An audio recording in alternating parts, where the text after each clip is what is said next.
Today நான் வந்து எத்திராஜ் பாத்திர கடைக்கு போயிருந்தேங்க. சும்மா வீட்டுக்கு கொஞ்சம் திங்ஸ் வாங்க வேண்டியது இருந்தது. பழைய திங்ஸ் வந்து போட்டுட்டு வாங்கிட்டு வரலாம் அப்படின்னு சொல்லி போயிருந்தேன். போயிட்டு வந்து என்னென்ன தேவையோ அதெல்லாம் வாங்கிட்டு வந்திருந்தேங்க.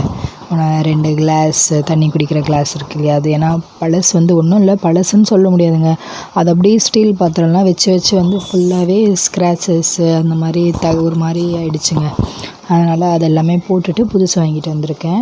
சும்மா தாங்க போடுறோம், அது எங்கே அதிகமாக போகுது. நம்ம ஒரு 3 கிலோ 4 கிலோ போட்டால் கூட நமக்கு வந்து 200 அந்த மாதிரி தான். ஆனால் இதுவே புதுசு வாங்கினா ஒவ்வொன்றத்தோட ரேட் பார்த்திங்களா, அந்த குட்டி கடாயே 120 ரூபா 130 ரூபா அவ்வளோ ரேட்டாக இருக்குது.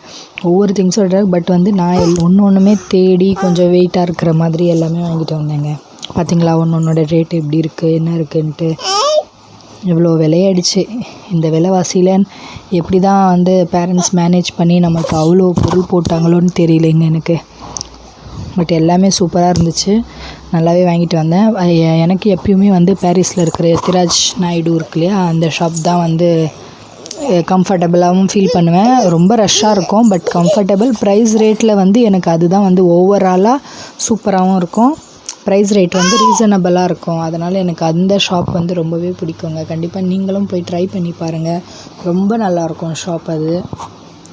திங்ஸும் வந்து நீங்கள் சீர் சாமான் எல்லாம் வாங்கணுன்னா கண்டிப்பாக வாங்குங்க. பார்த்தீங்களா ஒவ்வொரு பொருளும் எப்படி இருக்குன்ட்டு. கடைசியாக வீட்டுக்கு ஒரு தவாவும் வாங்கியாச்சு. கண்டிப்பாக லைக் பண்ணுங்கள், ஷேர் பண்ணுங்கள், சப்ஸ்கிரைப் பண்ணுங்கள். தேங்க்யூ.